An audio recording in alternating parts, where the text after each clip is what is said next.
Seberapa besar perbedaan antara kedua kakak beradik? Dua saudara bangun di jam yang sama. Mereka berdua menggeliat.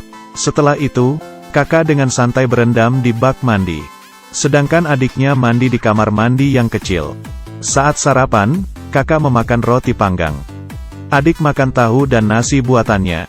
Saat makan, kakak tidak lupa melihat berita. Sedangkan adik menggulung poninya. Baru melihat sepatu kedua orang ini. Kakak yang selalu memakai sepatu hak tinggi.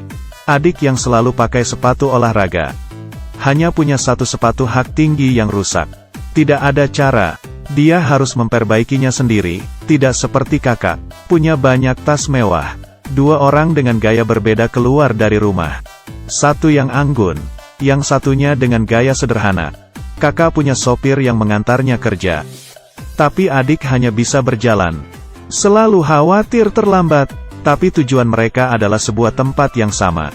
Sebuah seminar besar. Saat kakak diwawancarai di panggung, tiba-tiba, adik itu merebut mikrofon. Apakah Anda sudah memilih pilihan yang egois? Nona Su Rencai. Ia kemudian mengoreksi dan menjawabnya. Nama saya adalah Suan Ren. Adegan itu dipenuhi dengan kebencian. Beberapa tahun yang lalu, kedua saudara itu sangat akrab. Mereka selalu makan bersama, pergi ke sekolah bersama, tidak pernah terpisahkan. Tapi pada hari ini, ayah dan ibu bertengkar hebat. Untuk menyelesaikan konflik orang tua, kedua anaknya pergi ke perusahaan ayah. Mereka melihat keadaan ayah yang sebenarnya. Dipukuli oleh bos yang marah. Kedua adik kakak ini merasa sedih. Ketika tiba di rumah, mereka mengatakannya pada ibu. Tapi ibunya hanya memikirkan uang. Dia tidak lagi peduli dengan situasi ayah. Pada saat itu, ayahnya pulang ke rumah. Dia mendengar obrolan itu dan menyuruhnya untuk bercerai. Ibunya yang lelah setuju. Hanya masalahnya kedua putrinya akan tinggal dengan siapa. Dan ini juga awal kehidupan mereka yang berbeda.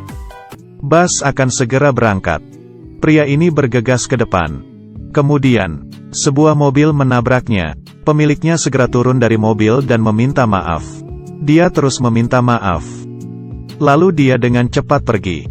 Pemilik mobil khawatir dengannya. Dia hanya bisa berkata bahwa dia baik-baik saja. Kemudian naik ke bus. Tujuannya adalah untuk ikut konferensi investasi penting. Setelah berbicara di depan semua orang, ia berhasil mendapat investasi itu. Tapi darah mengalir dari hidungnya. Dia masih tidak peduli.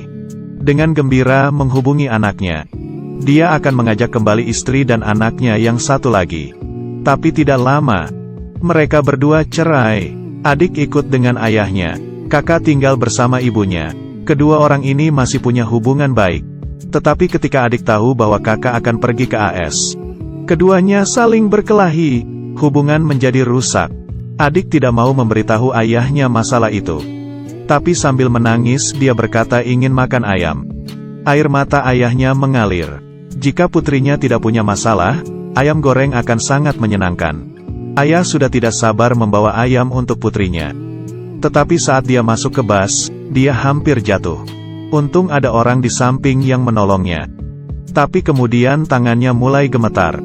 Dan mulai bergumam. Penumpang lain mengiranya terlalu banyak minum alkohol.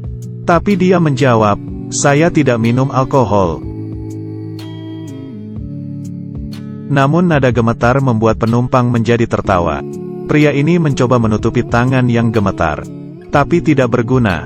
Bus berjalan lambat. Di dalam rumah, anaknya sudah menunggu. Akhirnya tiba di terminal. Penumpang sudah pulang. Tapi ayah masih tertidur. Kemudian, ayam goreng di tangannya jatuh. Tumpah ke lantai. Pria itu meneteskan air mata. Tubuhnya tidak lagi bergerak. Adiknya tidak bisa menunggu ayam goreng ayahnya. Saya pikir kehidupan anak dan ayah akan bahagia. Tapi kecelakaan selalu datang lebih awal. Adik dibesarkan oleh nenek.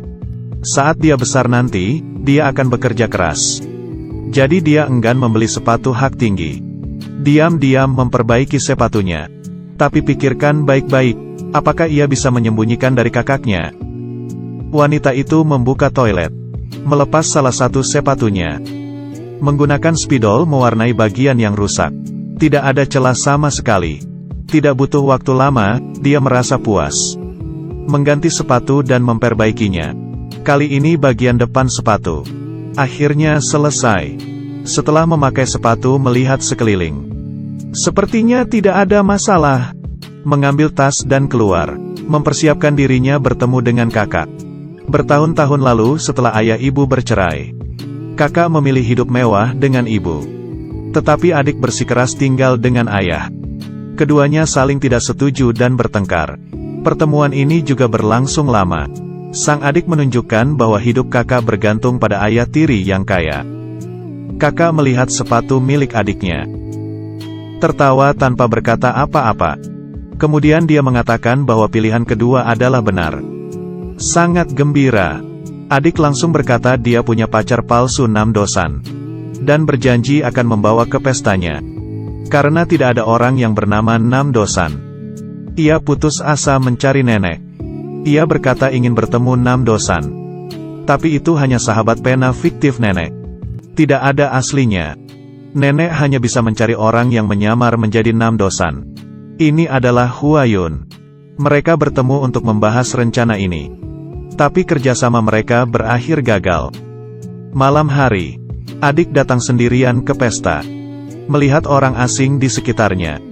Dia diam-diam melihat kakaknya. Seluruh orang tidak seperti dirinya. Tiba-tiba, lampu redup. Namdosan muncul di depannya. Ini pertama kali keduanya bertemu.